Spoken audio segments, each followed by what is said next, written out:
Hi friends, welcome to ஷைகனிஷ் media. இன்றைக்கி ragi banana milk ஷேக் தான் எப்படி பண்ணலாம் பார்க்க போகிறோம். நம்ம சேனலில் ஃபஸ்ட் டைம் பார்க்குறதா இருந்தால் சப்ஸ்கிரைப் பண்ணிடுங்க, பக்கத்தோட பெல் பட்டனை கிளிக் பண்ணுங்கள், உங்கள் ஃப்ரெண்ட்ஸ் அண்ட் ஃபேமிலி சர்க்கிளுக்கு ஷேர் பண்ணிடுங்க. 3 ஸ்பூன் ராகி மாவு எடுத்துக்கோங்க. 1 கப் வாட்டர் ஆட் பண்ணி நல்லா கட்டி இல்லாமல் மிக்ஸ் பண்ணி எடுத்துக்கலாம். மிக்ஸ் பண்ணி எடுத்ததுக்கப்புறமா எக்ஸ்ட்ராவாக ஒரு 2 கிளாஸ் வாட்டர் ஆட் பண்ணிக்கோங்க.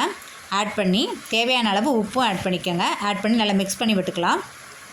இப்போ கேஸ் ஸ்டவ்வை சிம்லேயே வச்சு கைவிடாமல் கட்டி விடாமல் நல்லா ராகி மாவை காய்ச்சி எடுத்துக்கலாம். இந்த மாதிரி கட்டியாக வரும், அந்த அளவுக்கு கலரும் நல்லா சேஞ்ச் ஆகி வரும். இந்த அளவுக்கு நம்ம காய்ச்சி நல்லா ஆற வச்சு எடுத்துக்கலாம். இப்போ இது கூட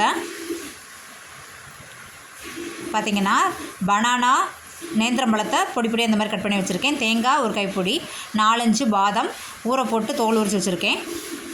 பேர்த்தம்பழம், அக்ரோட்டு. இது ஒரு ஆளோட அளவுக்கு நான் ஒரு கப்புக்கு ஒரு ஆள் குடிக்கிற மாதிரி ரெடி பண்ணியிருக்கேன். இப்போ 4 பேர்னால் இதேமாரி நீங்கள் டிவைட் பண்ணி போட்டுக்கோங்க.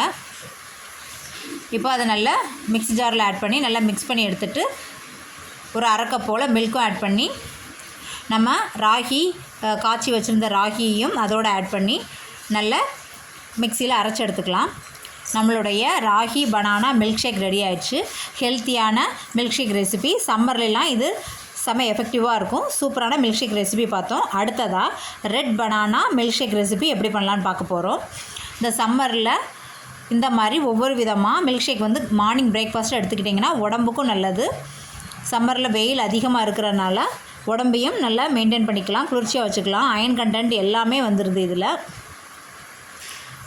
கொஞ்சமாக முந்திரி, 4-5 முந்திரி, அக்ரோட்டு, வேர்க்கடலை ஒரு கைப்பிடி, பேர்த்தம்பழம் 4, கொட்டையை நீக்கிட்டு ஆட் பண்ணிக்கோங்க. இது அவ்வளோத்தையும் மிக்ஸி ஜாரில் முதல்ல அரைச்சி எடுத்துக்கலாம். அது கூடவே நம்ம பொடி பொடியாக கட் பண்ணி வச்சுருந்த ரெட் பனானா 3 பழத்தையும் இதோடு ஆட் பண்ணிக்கோங்க. மிக்ஸி ஜாரில் மையாக அரைச்சி எடுத்துக்கலாம். ஸ்வீட்டுக்கு வந்து நாட்டு சக்கரை ஆட் பண்ணிக்கிறேன். 4 ஸ்பூன் போல் நாட்டு சக்கரை ஆட் பண்ணிக்கிறேன். வேர்க்கடலை, பனானாவில், பேர்த்தம்பழத்தில், டேட்ஸில் எல்லாத்துலேயுமே இனிப்பு இருக்கும். தேவையான அளவுக்கு உங்களுக்கு ஸ்வீட்டுக்கு ஏற்றாக்கில் நாட்டு சக்கரை ஆட் பண்ணிக்கோங்க. இந்த மாதிரி மையை அரைச்சி எடுத்துகிட்டு 4 கப்பு மில்கை இதோடு ஆட் பண்ணி மிக்ஸி ஜாரில் நல்லாவே அரைச்சி எடுத்துக்கிறேன். இது 4 பேருக்கு சேர்த்து பண்ணியிருக்கேன். இப்போது கப்பில் ஊற்றி சூப்பரான red banana milk shake ready ஆகிடுச்சு. சம்மரில் இந்த மாதிரி ஒவ்வொரு மில்க் ஷேக்கு நீங்கள் மார்னிங் பிரேக்ஃபாஸ்ட்டாக எடுத்துக்கலாம். இதுவே உங்களுக்கு நல்ல ஃபில்ஃபுல்லாகவும் இருக்கும். ஹெல்த்தியான ரெட் பனானா மில்க் ஷேக் எப்படி பண்ணலான்னு இந்த வீடியோவில் பார்த்தோம். இந்த வீடியோ உங்களுக்கு ரொம்ப பிடிச்சிருந்தால் சப்ஸ்கிரைப் பண்ணுங்கள், பக்கத்தோட பெல் பட்டனை கிளிக் பண்ணுங்கள். பாய், see you, take care.